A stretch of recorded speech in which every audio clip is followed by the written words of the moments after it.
মারা গেছে মানে এরকম একটা ঘটনা মারা গেছে মানে কাকে দায়ী করছেন? কাকে দায়ী করবেন? ও মামা এরকম একটা ঘটনার জন্য কাকে দায়ী করবেন? কাকে? আমাদের মমতা ব্যানার্জি ছাড়া কাউকে দায়ী করি না আমি। উনি একমাত্র দায়ী।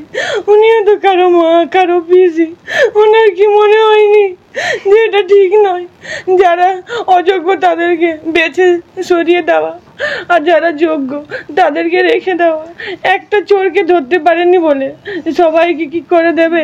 একটা গ্রামে যদি একটা চোর ঢুকে, সেই চোরটাকে কি গ্রাম থেকে না বার করতে পারলে গোটা গ্রামে উনি আগুন লাগিয়ে দেবেন? এটাকে ওনাকে বলতে হবে। উনি কি আগুন লাগিয়ে দেবেন? উনি মুখ্যমন্ত্রী আমাদের দেশে। এরকম একটা হঠাৎ করে আমার দুটো ছোট ছোট বাচ্চা, আমরা খাবো কি? আমাদের জীবন চলবে কি করে? আমার হাজবেন্ড ছাড়া, আমার হাজবেন্ড তো সুস্থ ছিলেন, ওই মমতা ব্যানার্জি চিনিয়ে নিল। মমতা ব্যানার্জি চিনিয়ে নিল। আমার কি করে থাকবো এবার? আপনারা বলুন। আপনার হাজবেন্ডের কি প্রচুর লোন ছিল? আমার হাজবেন্ডের লোন ছিল, বাড়ি করার জন্য।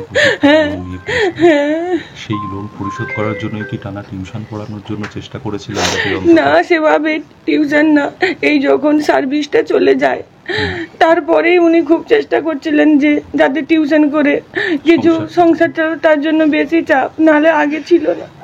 সার্ভিসের পরেই উনি টিউশনের জন্য খুব মেতে উঠছিলেন, বাড়িতে থাকতেন না। তারপরে পড়ার চাপ, তারপরে তো ওনারা যেহেতু যোগ্য, ওদের নাম ছিল, স্কুল যেতে যাওয়া এগুলোও একটা হেডেক ছিল। তারপরে এসে পড়া, রাত্রি 2 ঘন্টাও ঘুমোতো না, 3টে পর্যন্ত পড়তো, খাওয়া দাওয়া একদম করতো না, সবসময় মানসিক টেনশনে থাকতো। মানসিক যে কারণে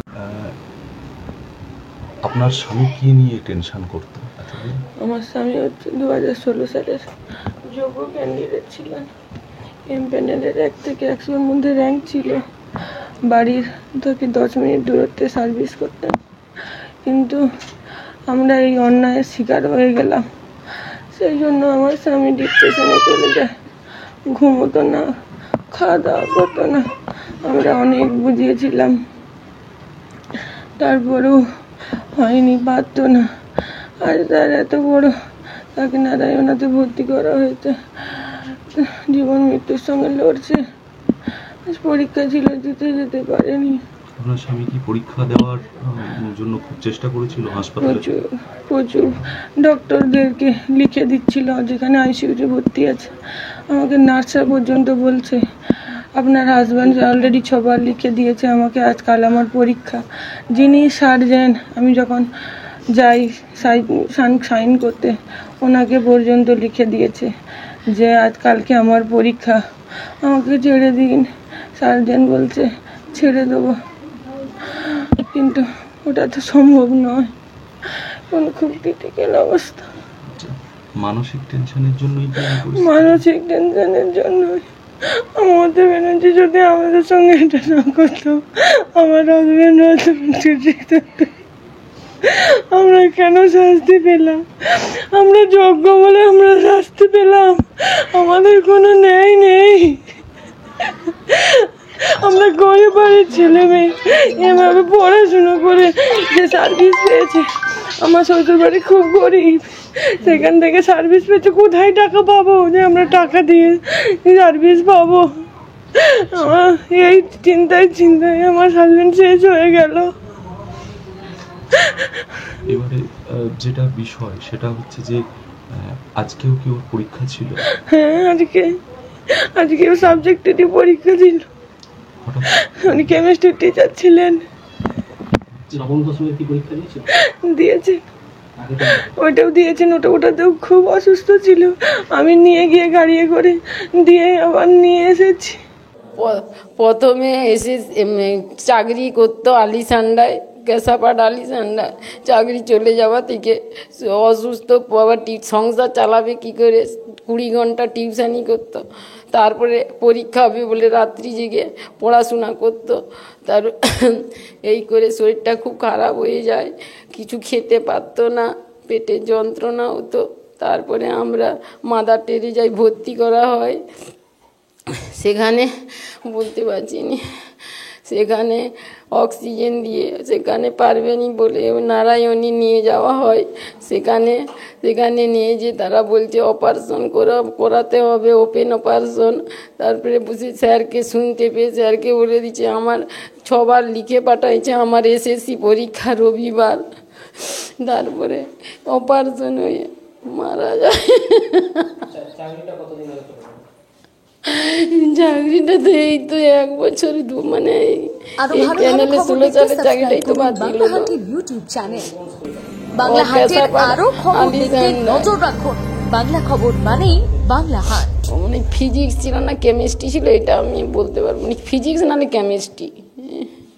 কেমিস্ট্রিরই মাস্টার ছিল 9-10-এর।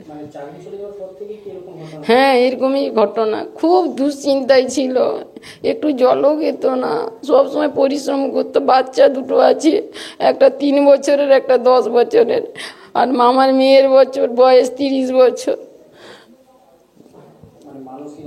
মানসিক অবস্থা প্রচুর খারাপ ছিল।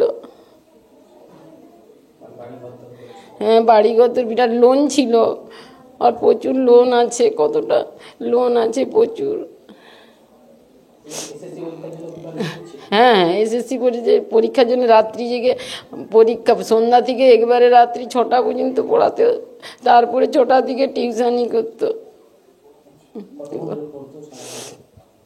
ওই তো 6টা থেকে সন্ধ্যে 6টা থেকে হয়তো বুঝলে আবার একটু উঠলো, তারপরে খেলো। তার মানে খাবার একবারে ছিল নি, মানে খাবারটা একবারে ছিল নি, জলটাও পর্যন্ত খেত নি, খুব বমি হতো। কি বলেছিল যে আমার এসএসসি পরীক্ষা 6 বার লিখছে, আমার এসএসসি পরীক্ষা, আমাকে অপারেশন করবেন না, আমাকে রবিবার এসএসসি পরীক্ষা দিতে হবে। হ্যাঁ, আজকেই পরীক্ষা ছিল, পরীক্ষাটা দিতে পারলো না। আমার মেয়ে আর লাদনির কি হবে? না, চাকরিটা না চলে গেলে একবারে আমার জামাইয়ের কিছু অসুস্থ হতো না।